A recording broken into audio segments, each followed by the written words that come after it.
Millions in Syria and Iraq are facing water shortages as the region's longest river, the Euphrates, dries up. The Euphrates River, which runs through Turkey, Syria, and Iraq, and is part of the Fertile Crescent, is a prominent landmark in Scripture and a valuable resource in the Middle East. But the Euphrates River's water level has decreased considerably in recent years. Much information about past findings came to light when the river began to dry up. The drying up of the Euphrates River has uncovered various ancient ruins, tombs, a cave, and the giant Gilgamesh. Some see the drying riverbed as fulfilling the Bible's end-of-the-world prophecies.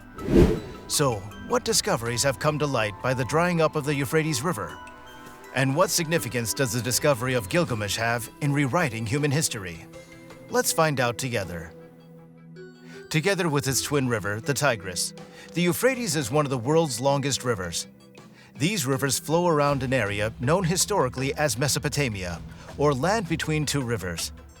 Many ancient civilizations, including the Babylonians, Sumerians, and Akkadians, were known to have lived in this region. These rivers originate in modern times in the Taurus highlands of southeastern Turkey, where loads of alpine snow melt into the river. They flow from their source through the plains of Syria and Iraq before emptying into the Persian Gulf. Lakes also feed into the river, and rainfall is one factor contributing to the river's volume. The river basin is located in several climatic regions, ranging from the Mediterranean to a hot, dry climate, and the upper part of the basin receives up to 3,500 millimeters of precipitation per year. In comparison, the lower part of the river gets only about 60 millimeters. The Tigris and Euphrates river systems are currently experiencing poor water productivity, with climate change endangering the river's water systems and the lives of its residents. The Euphrates is one of the world's most extended inhabited locations and one of the historical rivers mentioned in the Bible. However, the river system has evolved dramatically over time. During the investigation, archaeologists revealed that the water routes had shifted, indicating past drought, flooding, and desalination episodes. According to the Bible, when the Euphrates River runs dry, great things are on the horizon, possibly even the second coming of Jesus Christ and the rapture. According to Revelation 16:12, the sixth angel poured his bowl over the huge Euphrates, which dried up to make way for the kings of the east. Well, not to be dramatic, but the moment has come. The Euphrates and the Tigris cut through modern-day Syria and Iraq before draining into the Persian Gulf. For thousands of years, the twin rivers have supported rural settlements and majestic cities in Mesopotamia, regarded as the birthplace of some of the world's first civilizations. German researchers intend to return to Iraq when things settle down to see if an anomaly in the ground is the famously lost grave of King Gilgamesh, the subject of the world's oldest literature. A German-led team believes it has discovered evidence that may be related to a description in the book of the king's burial location. However, the experts emphasize that the possibilities of them discovering the burial are still largely theoretical. Tests at the site of the ancient city of Uruk revealed components of a structure, according to Jörg Fassbinder of the Bavarian Office of Historical Monuments in Munich, southern Germany. The construction looks to be on the spot where the Euphrates River originally flowed, which has piqued the interest of sure archaeologists. According to the Epic of Gilgamesh, a collection of inscribed clay tablets written 2,500 years before Christ, Gilgamesh was buried beneath the river following his death when it separated.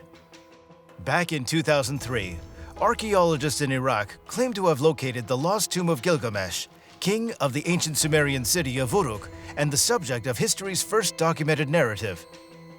The Epic of Gilgamesh was written on Sumerian clay tablets in the 3rd millennium BC.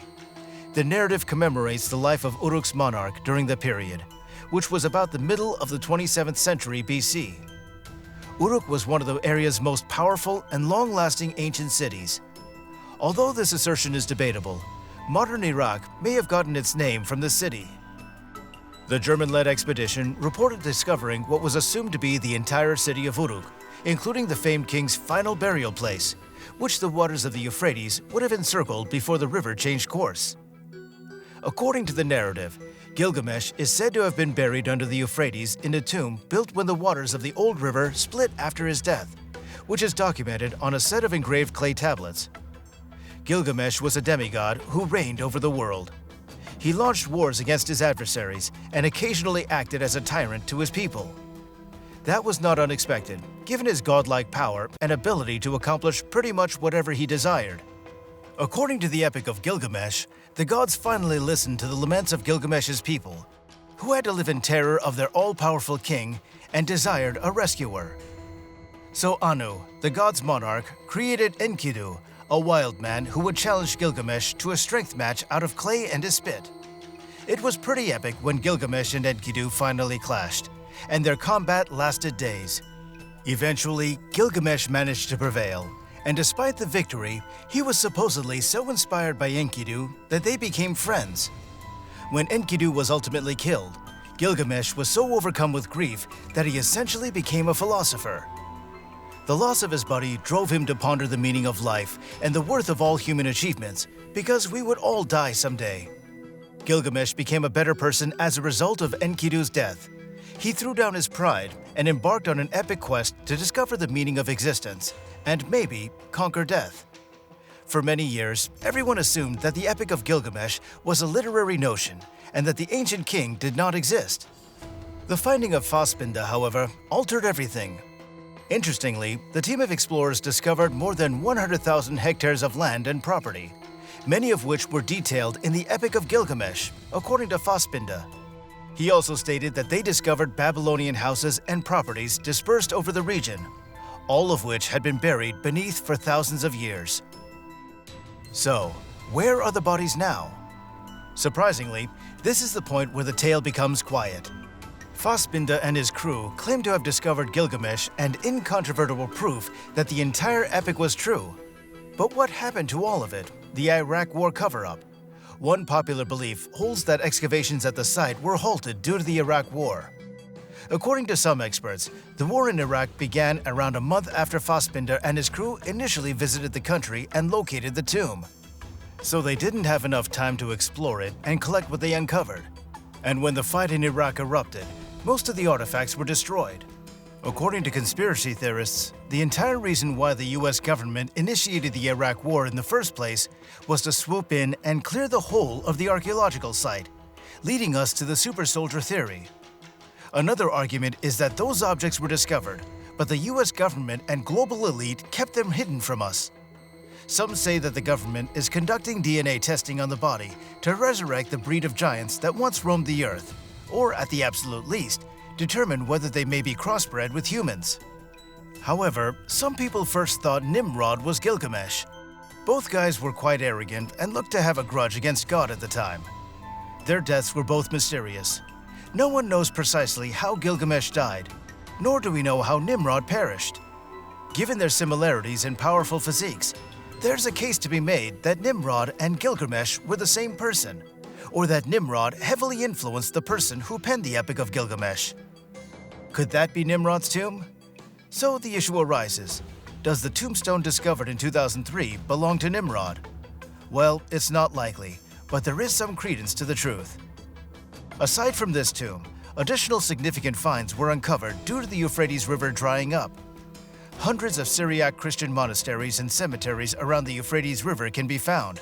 Surprisingly, the buried graves can be seen when the light shines and the lake water is clear. A few graves have been discovered on the right bank of the lake in Raqqa's western district. However, due to its rockiness and difficulties in digging, the left bank has not been adequately examined. Iraq has also uncovered ancient cities and monuments. After an extraordinary drought significantly depleted water levels in the country's largest reservoir, the remnants of a 3,400-year-old lost city, complete with a palace and sprawling fort, were discovered in Iraq. German and Kurdish archaeologists documented the ancient Iraqi city of Kamune in Kurdistan. The village was most likely a significant center during the Mitanni Empire, which lasted from 1550 to 1350 BC. The fortified outpost's surviving ruins are towers, a huge palace, and several other significant buildings.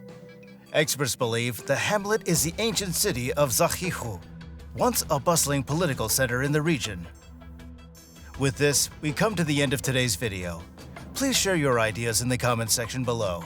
And if you like the video, don't Don't forget to hit the like button, subscribe to our channel, and turn on the notification. Take care.